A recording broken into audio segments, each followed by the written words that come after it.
It was a big stepping stone for myself. I've been in here for a fair few weeks now.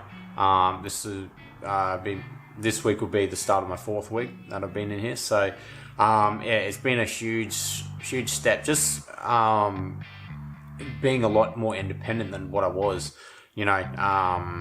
Doing a lot of tasks that I never had to do before, like the whole bathroom stuff, so taking myself to the bathroom and getting my own meals and, drinks and all that sort of stuff, when I never had to do that before. It was always, assisted and stuff like that. So the first week was a very emotional, a week. The first night was just incredible. Like, I probably won't experience that feeling of that high ever again, because it was just a one-off. So the first night was just incredible, and then the second night reality kind of sunk in. I was like, far out, like I'm all alone in this place, like, living by myself.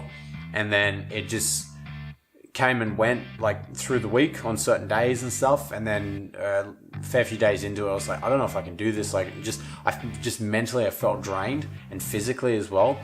And I just said to myself, like, no, I've got to get through to, like, next Thursday, and that will be a full week that I've been here, and then set myself another goal to go to the next Thursday, and so on and so forth, until, like, I reach 1 month, and then go, all right, let's try and go for the next month, and go on from there. So set myself, like, little goals and try and do that. And I wasn't drinking a lot of water, because I had to refill those all the time, so I was only having, like, maybe 2 water bottles a day. So yeah, it was a real it was a real big task, massive task, but I was definitely up for it. And then I was really keen to try and break out of that little, barrier that I was in, and try and go on for as long as I can.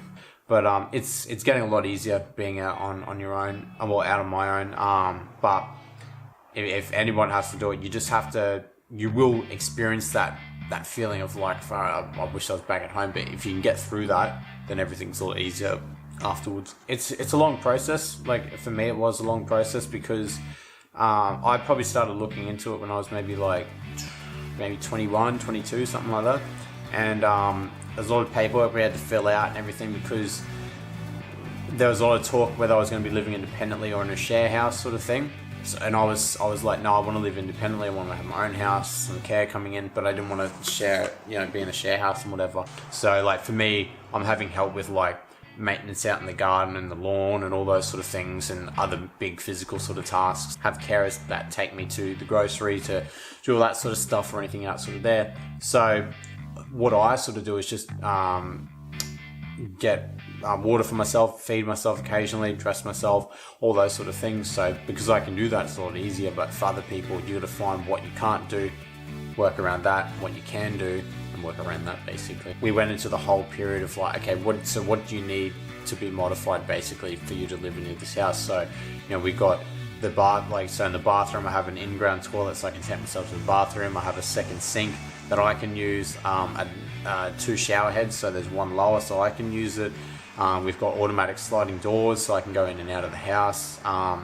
The kitchen doors, the kitchen cabinet doors have been ripped off, so it's easier for me to get things out. The microwave's been lowered down to the ground, so I can use it there. The fans are automatic, the windows are automatic. So there's been a lot to be modified that I asked if they could do, so that way then I'm able to access everything without having to have a lot of people in here and stuff like that. I used to get around on, like, a scooter board with the caster wheels underneath it, and I used to ride that around. And then my sister got a skateboard for, like, Christmas or something, just an old trick deck board, and I used to take that and try and ride around on it. And then after she didn't allow me to do that anymore, there was a guy living in our street, and he gave me, like, a spare skateboard.